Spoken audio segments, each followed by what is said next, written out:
Buenos días. Modernización del transporte público. Casos y trams. De eso vamos a hablar en República.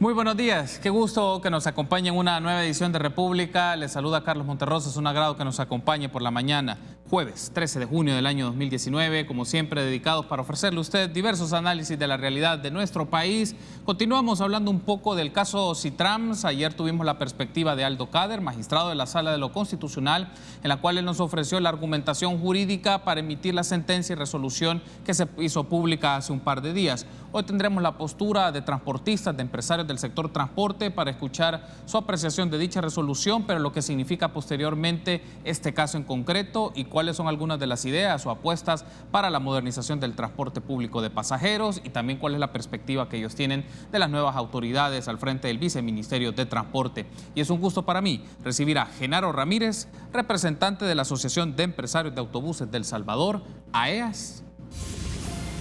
Y también recibimos cordialmente a Roberto Soriano de la Asociación de Transporte Público de Pasajeros ATP. Buenos días, bienvenidos a República. Genaro, bienvenido. Es un gusto estar acá compartiendo un tema tan polémico, controvertido y de tanta importancia para nuestro país, ya que por este medio, pues en transporte colectivo se transporta un poco más del 70% de los habitantes de este país. Perfecto, Genaro, gracias por tomar la invitación. Roberto, bienvenido. Muy buenos días, un placer estar contigo, Ro.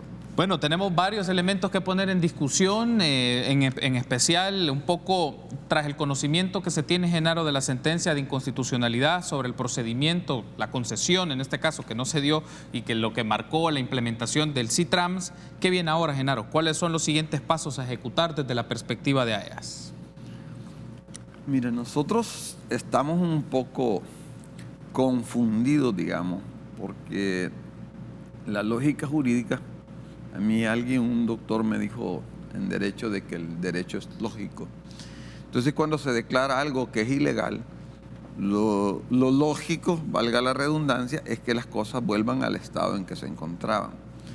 De hecho, lo que ya se tenía con la medida cautelar, que era que todos podían utilizar el carril segregado, aquí lo que no se dice, que para que también ese carril fuera segregado y permitirle la exclusividad a estas rutas, la T1 y la T2, las 52 rutas que circulaban antes por esa zona fueron sacadas completamente para crear este monopolio y este servicio exclusivo, que nosotros desde un principio pues empezamos a decir de que era inconstitucional. Si tú te recuerdas, desde el 2012 que empezó, y aquí cargo esta página que casualmente encontré en la cartelera, ¿verdad? Nosotros empezamos a decir que habían funcionarios y amigos del presidente Funes y de Alba Petróleo que se querían quedar con el negocio. O sea, lo venimos diciendo desde el 2012. Incluso por esto yo he sufrido una demanda en la cual tengo que estar a las 8:30 en el juzgado tercero de sentencia por difamación y calumnia. Pero ¿qué pasa al final? Que al final, o sea, dicen sí, pero no. Sí tenemos razón, pero no nos devuelven los derechos que se nos han violentado, porque aquí no se ha violentado solamente el 120 de la Constitución, se ha violentado el 233 y también el artículo 3 de la Constitución. La ley dice, el artículo 3 dice de la Constitución que ante los ojos de la ley todos somos iguales. Ahora yo te hago una pregunta, ¿por qué los vehículos particulares, ¿verdad?, sí pueden entrar? ¿Y por qué los que tenían derecho durante 50 años o más de estar dando el servicio en esa zona no tienen derecho? ¿No crees que suena un poco irónico? ¿verdad? De que después de sí tienen razón, pero no se las vamos a Hay un dar. aspecto aquí, Genaro, y ya lo escucho a Roberto, pero por la argumentación que nos brindaba ayer el magistrado de la Sala de lo Constitucional, Aldo Cader, mencionaba que el punto radicaba en el artículo 120 constitucional, el procedimiento a través del cual hizo el gobierno para desarrollar el proyecto Citrams, que tenía que haber ido vía concesión. Fue por lo único. Los demás elementos que ellos plantearon de la ley de transporte, del reglamento específico, básicamente fueron desestimados y solo fue el procedimiento como tal. Es lo único que, de la respuesta que tenemos de la postura del magistrado de la Sala de lo Constitucional. No, por eso, pero y si están declarando que algo fue ilegal, ¿cuál es la lógica? Bueno, si te dicen, mire, este canal es ilegal, ¿qué es lo que tendrían que hacer? O sea, lógicamente cerrarlo. ¿O no? No, que mire que yo he invertido en cámaras y que todo esto. No, pues sí, pero ¿y los 40 y pico millones que habíamos invertido los salvadoreños y que estamos pagando en el crédito?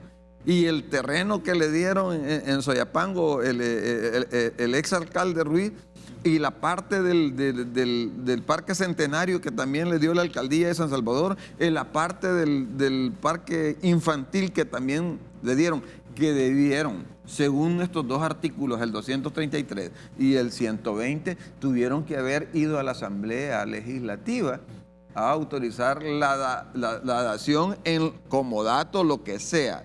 Y lo que no han dicho, y yo creo que yo más pienso que es por desconocimiento de los magistrados cómo funciona el transporte, es que se dio esta resolución en la forma en que se daba. Yo creo que ellos debieron, y es más, ellos no conocieron desde un principio, ellos llegaron a terminar lo que otros habían empezado, y yo creo que no se profundizó realmente sobre el tema. Pero aquí nosotros estamos diciendo, ojo señores, nosotros no estamos en contra de Citrans. Estamos en contra de la forma abusiva, en la forma amañada, ¿verdad? De lo que han hecho. Mira, aquí hay casos, por ejemplo, que sucedió similar en Guatemala, que Álvaro Colón, cuando era presidente, hicieron algo parecido. Él está preso. Por mucho menos están presos en Guatemala. Aquí nosotros tenemos evidencia, tú me digas, ¿a qué andas tú, Ampo? No, si hay varios. Aquí tenemos parte de la evidencia forense, ¿cómo se llama?, de la auditoría que el señor presidente quiere hacer, donde tenemos hasta el dinero que vino de Panamá para esta empresa. Bueno, ya que trae los papeles los podemos presentar, porque me gustaría que en el siguiente bloque ya desarrolláramos esta idea que mencionó el presidente, de la solicitud que hizo al ministro de Obras Públicas de hacer una auditoría y una investigación del caso Citrams. Solo para llevar un poco la secuencia de lo que hablamos y escuchar a Roberto sobre esto, Genaro, es, según las declaraciones que han brindado los magistrados y el mismo magistrado Aldo Cader, los magistrados de la Sala de lo Constitucional otorgaron un año a la Asamblea Legislativa para que decidiese si se concede la autorización para la explotación de este bien de uso público. Por lo tanto, la cancha queda en este momento, la pelota, queda en la cancha tanto del Ejecutivo para hacer este procedimiento y en el caso del Legislativo para la licitación y adjudicación. ¿Cuál es su propuesta o la reacción de ATP sobre este aspecto puntual del año que se da del periodo de tiempo? Bueno, yo creería de que lo que se trata es de que la Corte le da un plazo, digamos, bastante prudencial a la Asamblea Legislativa. Más que todo a la Asamblea, creeríamos nosotros que es al Ejecutivo, para que pueda presentar un proyecto de ley, digamos, de licitación sobre la infraestructura, que es lo que se ha demandado en este caso, que es cómo el director de tránsito autorizó de una manera arbitraria la circulación exclusiva de un carril, digamos, en este caso para una ruta exclusiva, que es la T1 y la T2. Sí. Porque también queremos aclararle tanto al presidente como al pueblo salvadoreño que el sistema integrado del área metropolitana en ningún momento se llevó a cabo. ¿Por qué? Porque no hubo un acuerdo con los operadores de la zona, ni en el tema económico tampoco hubo un acuerdo que ya determinaba que la tarifa andaba alrededor de 50 centavos con una subvención de 70 millones de dólares. En este caso, como no hubo acuerdo tanto con los empresarios de la zona, ni tampoco en el tema económico, no se llevó a cabo, sino que se crearon dos rutas, la T1 y la T2, que la declararon como interurbano, por eso también le dieron una tarifa diferente a la que tiene el resto de la zona, que también tiene las mismas características de interurbano. Desde ese momento ha habido un abuso de poder, una forma de cómo de privilegiar, digamos, a esta empresa, que también desconocemos totalmente quiénes son los verdaderos operadores, quiénes son los verdaderos dueños de la empresa, pero en este caso lo que nosotros creemos que sí, la sala acaba de admitir la demanda que era de la inconstitucionalidad sobre el director de tránsito. Sí. También viene el caso de lo que es el director de transporte, que ya es el que autoriza y hace algunas modificaciones en algunas placas de algunas rutas que ya pertenecían a la zona, otros no eran de la zona, que era el recorte recorrido y crea otra ruta como es la T1 y la T2.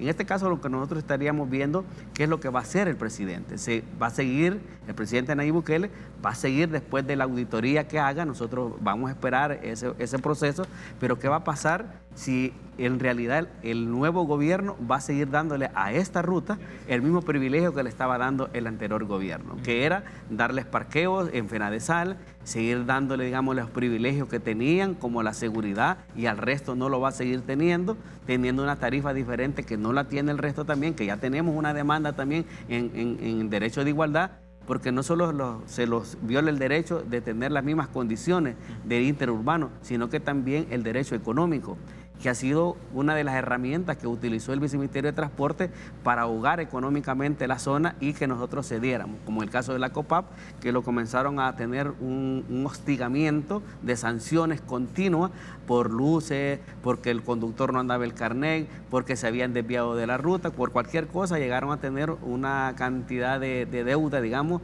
y no pago. Y eso pues lo llevó a negociar parte de las placas que hoy tienen las unidades que andan circulando. Entonces, creeríamos nosotros que la sala sí ha declarado el tema de director de tránsito, sí, pero también ha dejado un poco dudosa la situación. A lo mejor no ha sido muy claratoria o nosotros no logramos entender a qué se refiere en algunos casos. Sí, nosotros creeríamos que por cuestión de justicia sería lo lógico que las rutas, tal vez no la forma como se brindaba, pero también deberían de regresar, digamos, a la zona que tenían antes de que comenzara el proyecto del CITRAN, que no se llevó a cabo y que después el Viceministerio de Transporte ordenó crear esas dos rutas para no dejar la inversión que habían hecho los empresarios de esos buses. Ok, tengo que hacer la primera pausa, pero al regresar hablemos un poco de esto, ya que se hizo la mención desde la Presidencia de la República de hacer una auditoría y una indagación. ¿Qué información y elementos que ustedes disponen son necesarios tener en consideración sobre este proyecto y cómo se realizó tal proyecto? Pero también plantearnos lo siguiente, desde su perspectiva como empresarios, ¿no se requiere ya una modernización del transporte? Plantearse la idea que estos buses de tránsito rápido son la alternativa para el país. ¿Cuál es su propuesta? ¿Cuáles son sus reacciones sobre esta idea? Volvemos en minutos.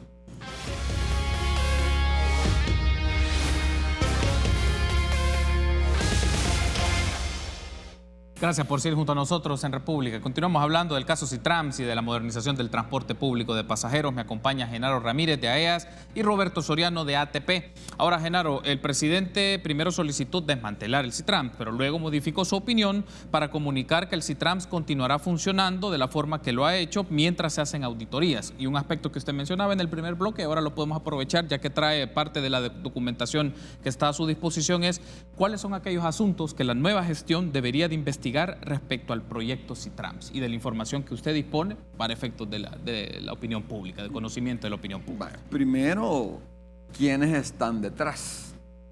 Y cómo se dio todo el proceso con los señores de Cipago, porque incluso nosotros tenemos, no te puedo precisar porque son varios folders de esto, donde incluso hay recibos de pago que 3 personajes recibieron por supuesta asesoría que iba alrededor de ser de como $500,000. O sea, nosotros dijimos que esto era algo amañado y algo que fue preparado y utilizando testaferros para entregárselo a una que está desde el 2012. Yo digo, vea, que el pueblo sepa que Alba Transporte va a ser otro engaño más, ¿verdad? Así como fue Tu Financiera, como fue Beca, y han sido un montón de empresas, que son alrededor de 30 empresas que nosotros tenemos todas las copias.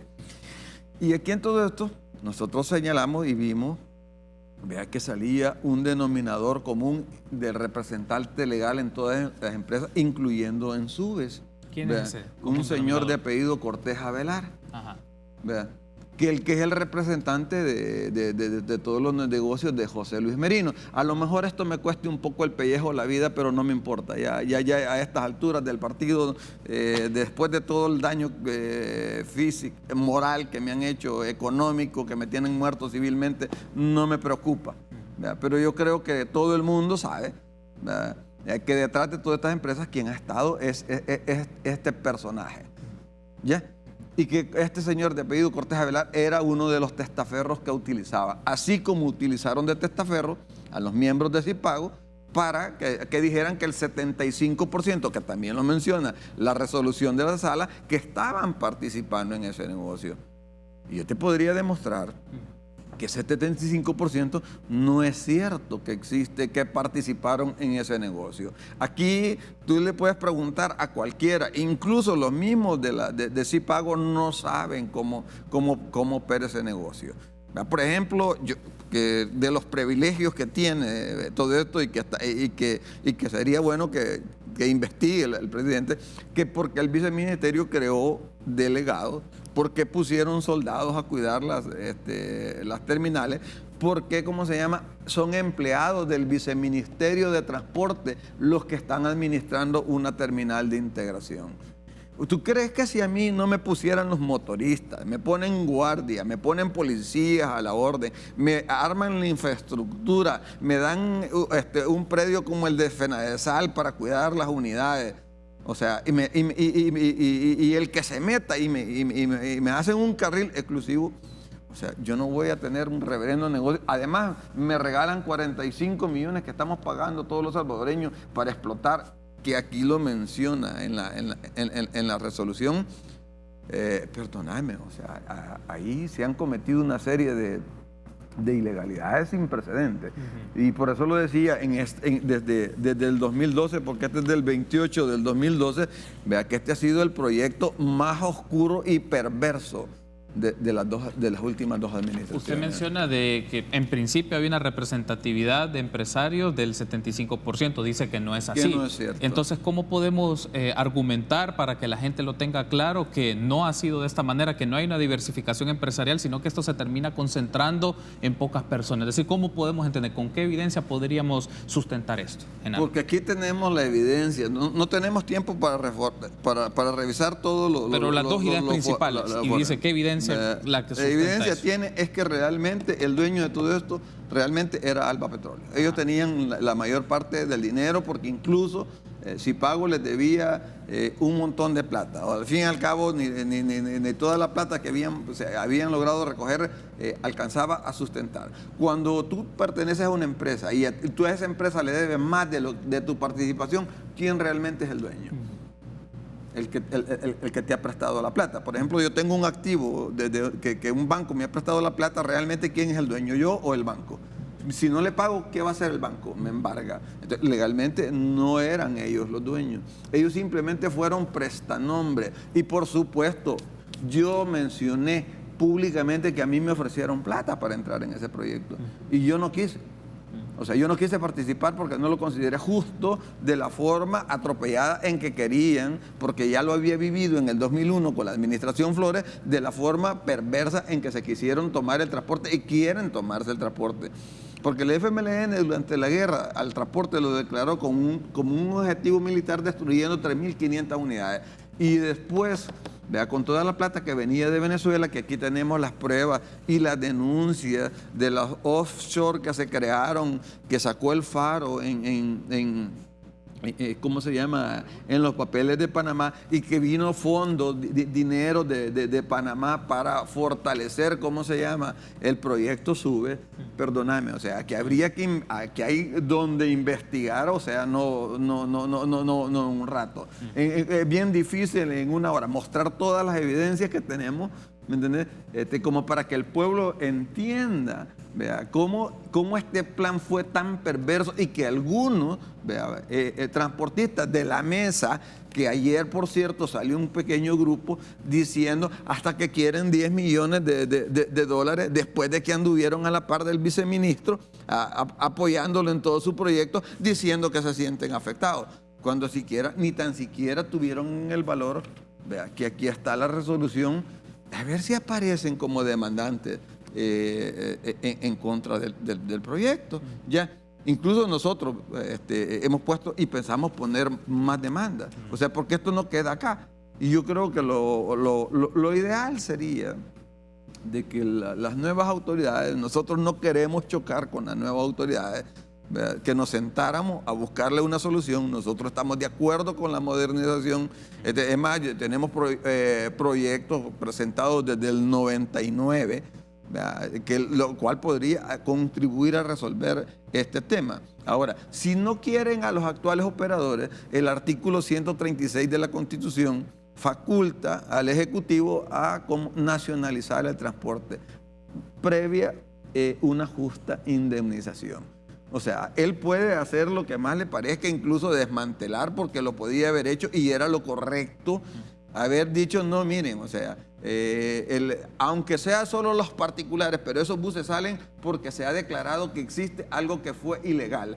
Así como con una resolución razonada, autorizaron el cobro electrónico y con un visto bueno, ¿me entiendes?, crearon todo esto cuando nosotros decíamos e insistíamos en que lo que estaban haciendo era completamente ilegal, inconstitucional. Ahora, hay un asunto aquí que quiero aprovechar y escucharle, Roberto, nos permitirá ampliarlo en el último segmento de esta primera parte, es cuál es la posición en este caso entonces de sus gremiales, de sus asociaciones respecto al tema de la modernización. ¿En qué sentido? Los buses de tránsito rápido son alternativas en diferentes lugares del mundo, se han aplicado en América Latina, también se han hecho. ¿Cómo ustedes se vuelven parte de un proceso de modernización de esto? Porque digamos, es uno de los elementos que está ahí, pero a la vez que sea de amplitud y de beneficios para los ciudadanos, como mencionaba Genaro, por lo menos 70-75% de la población se está moviendo en las ciudades a través del transporte colectivo de pasajeros. Mira, aclararte que nosotros como gremiales fuimos parte, digamos, de la modernización, fuimos parte del sistema integrado del área metropolitana, porque siempre hemos creído de que se debe de avanzar. Nosotros somos empresarios y no somos aquellas personas que creemos que lo que tenemos ahorita debe durar 100 años, sino hemos venido modernizando según cómo se han venido dando todo en el proceso, según las exigencias también de la población. Tenemos inversiones que ya pasan más de $400 millones invertidos en materia de cambio de unidades de otros estilos, ¿me entiendes? ¿Vea? Que ya son de primer mundo. Por lo menos por todo Oriente nosotros hemos hecho inversiones increíbles a riesgo propio, todas las inversiones son bastante. Nosotros creeríamos de que el CITRAN, inclusive le estamos diciendo al señor presidente que debemos de comenzar por la vía correcta, porque con el anterior gobierno se salieron, digamos, de lo correcto, comenzar de cero. Nosotros tenemos, digamos, las unidades para poder comenzar el proyecto de ordenamiento del área metropolitana. Pero nosotros le decíamos anteriormente al gobierno que comenzáramos con lo que teníamos y ir despacio haciendo los cambios que viéramos pertinentes para poder ir, digamos, viendo todo lo que era factible o no factible. Entonces creeríamos nosotros que inclusive la misma infraestructura que tenemos para no desperdiciar esos $45 millones es de sentarlos y crear un plan con los operadores, porque déjame decirte que este gobierno tiene que pensar en dos cosas. Una, que el proyecto determina que los que deben de participar son los operadores de la zona, que son los que deben de ser los dueños, para evitar lo que tenés, demanda. Porque nosotros no solo tenemos la demanda de la inconstitucionalidad de la infraestructura, también tenemos demanda, digamos, por el tema de la no participación de los operadores de la zona. Ahí está en la sala de lo constitucional también. Entonces, en este caso nosotros creeríamos que podemos comenzar bien, comenzar de cero. Utilizando la infraestructura, habría que hacer un diseño, habría que ver cómo comenzamos, pero deberíamos de comenzar a ordenar por lo menos el transporte en el área metropolitana, y nosotros estamos totalmente de acuerdo en crear un sistema de que se beneficie al usuario del transporte colectivo. Totalmente de acuerdo. En eso no va a tener ningún problema el gobierno, siempre y cuando los proyectos sean transparentes y no los traten de hacer, digamos, una jugada como lo que los hizo, digamos, el gobierno anterior. Ok, tengo que hacer una pausa. Al regresar ampliemos otros elementos. ¿Qué implica la modernización del transporte? ¿Qué elementos se deben de verificar de las expresiones empresariales, de los transportistas, del rol gubernamental, entre otros? Volvemos en minutos.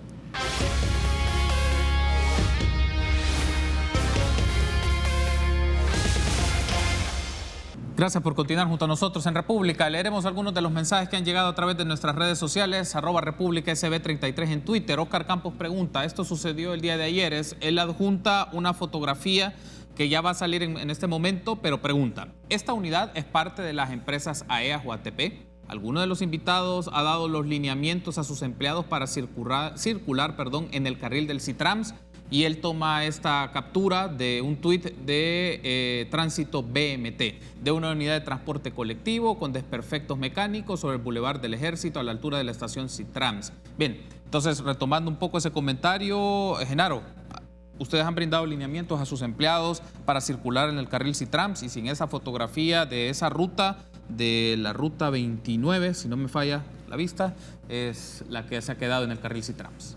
Mira, para empezar, nosotros dijimos que no íbamos a hacer nada y que íbamos a esperar la reacción por parte del Ejecutivo, de las nuevas autoridades del Viceministerio de Transporte, de que un motorista a título particular haya hecho lo que está haciendo. Y la ruta 29, que parte de los permisos, la totalidad casi de los permisos que tiene el Citram fueron propiedad de la ruta 29. Quizás ellos como se sienten un poco como con derecho, porque realmente esos 37 permisos que tienen fueron parte de los permisos que le dieron de baja a la ruta 29, que se cancelaron, y otra parte que devolvió por orden de la Sala de lo Contencioso.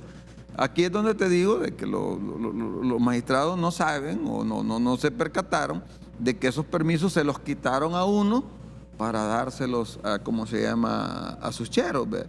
Es como que vengan y le quiten la frecuencia al canal 33 del funcionario de turno, el de la CIGET, por decirte, y venga y se lo dé a uno de sus partidarios. Eso no es legalmente ni políticamente correcto, que fue exactamente lo que pasó con esto. Nosotros en ningún momento hemos dicho,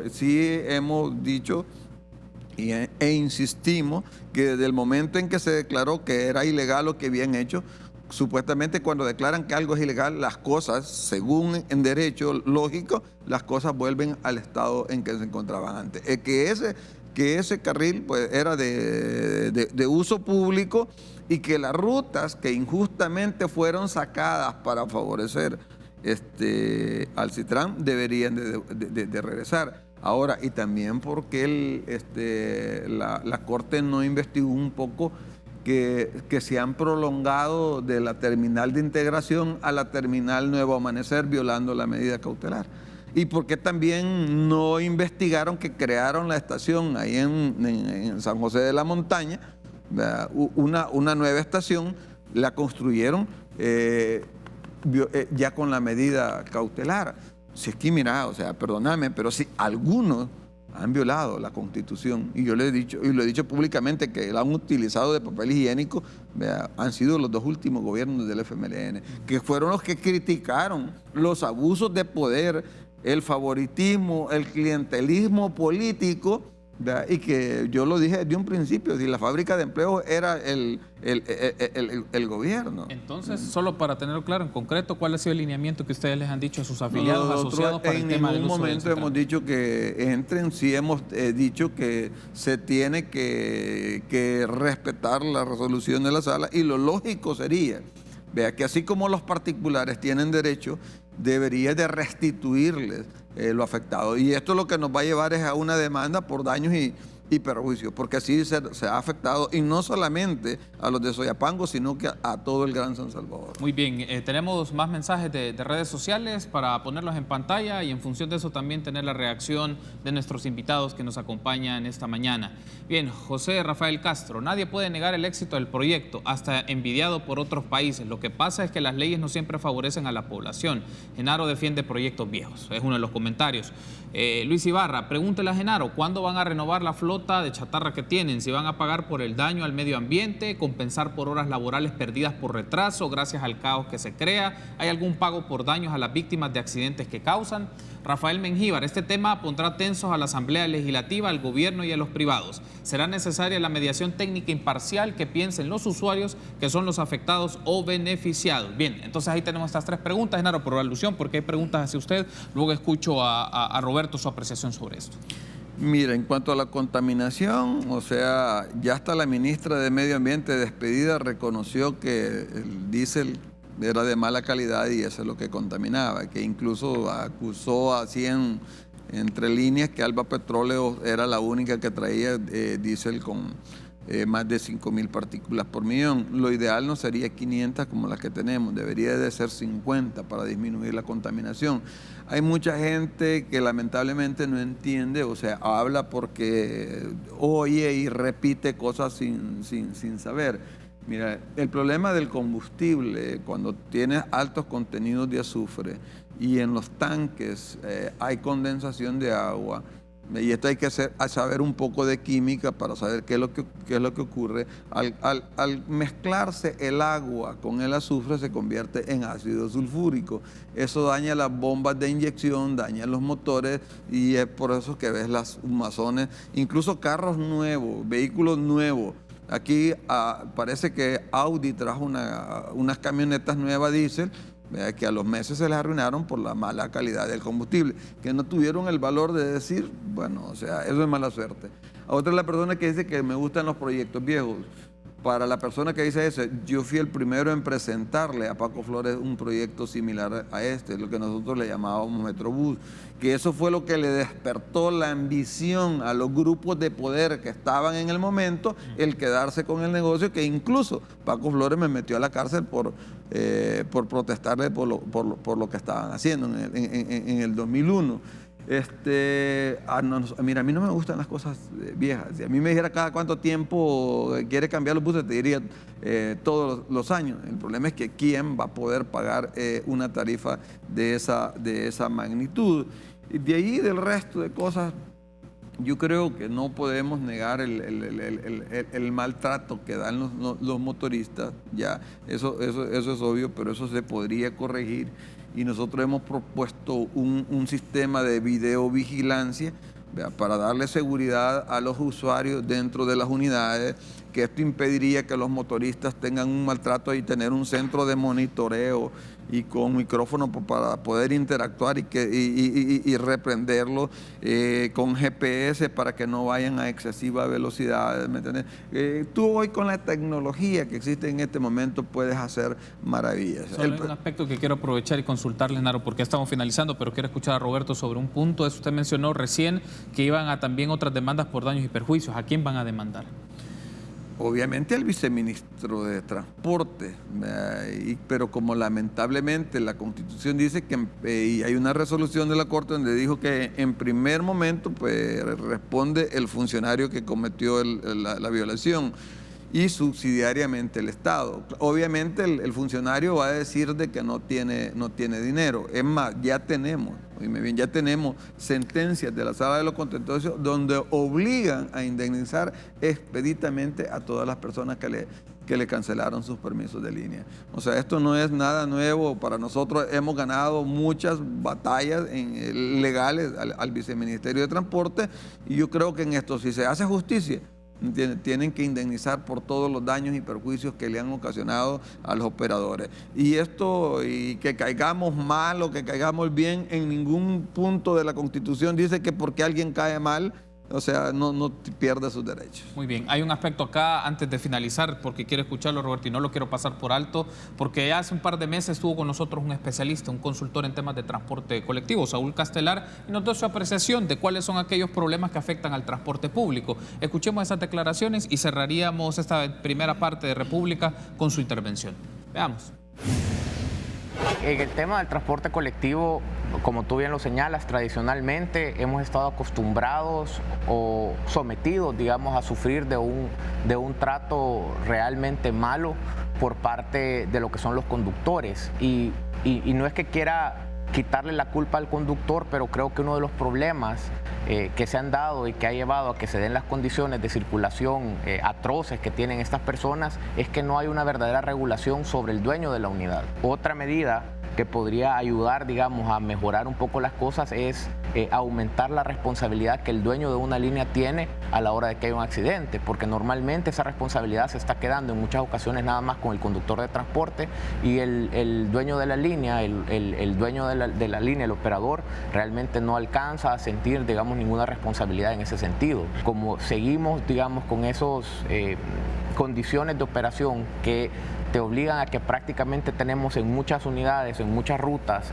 un dueño de unidad por cada una de las unidades. No hay, digamos, una operación integrada y cada una de las personas que están en la calle están peleando contra las mismas personas de su ruta y contra las demás rutas que también tienen una alta redundancia, ¿verdad? En muchos casos, muchas de las rutas de San Salvador, por ejemplo, para hablar del Gran San Salvador, tienen una redundancia bastante alta, que quiere decir que muchas de ellas comparten un buen trayecto del recorrido y durante esos trayectos compartidos prácticamente entran en una competencia directa con toda otra unidad que está compartiendo la vía con ella, ¿verdad? Entonces, otra razón por la cual es importante optimizar el funcionamiento de la red, optimizar el sistema de rutas, es precisamente porque esa guerra del centavo que se tiene ahorita entre operadores se puede disminuir.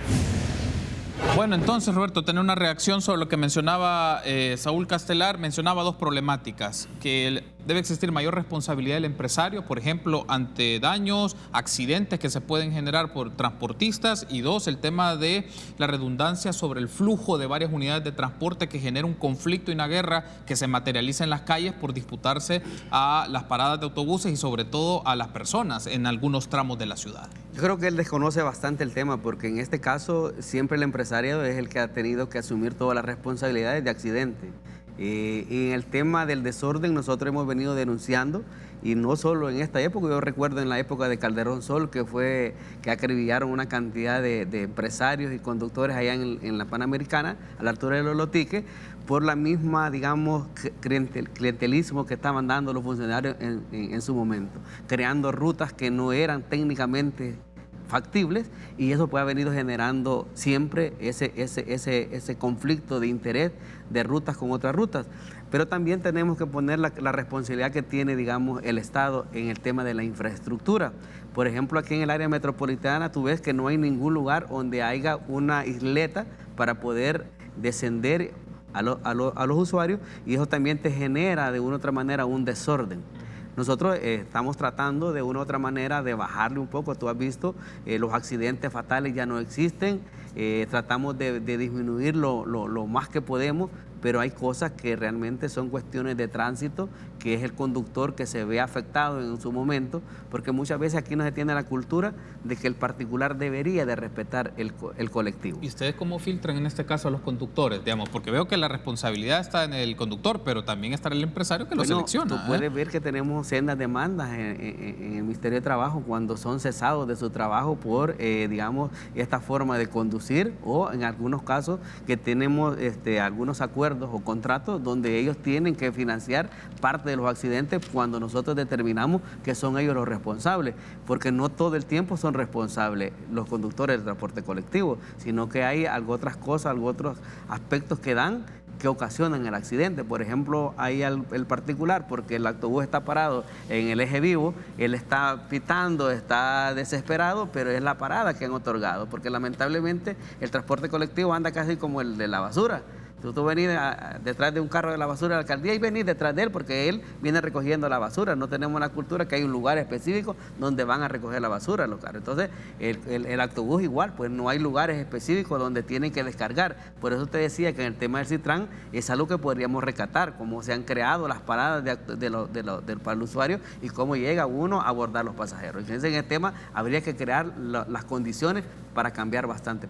Muy bien, quiero darle las gracias por haberme acompañado. Roberto, Genaro, gracias por haber estado con nosotros. La invitación está hecha para que sigamos discutiendo el tema del transporte colectivo de pasajeros. Una pausa, continuamos con más temas.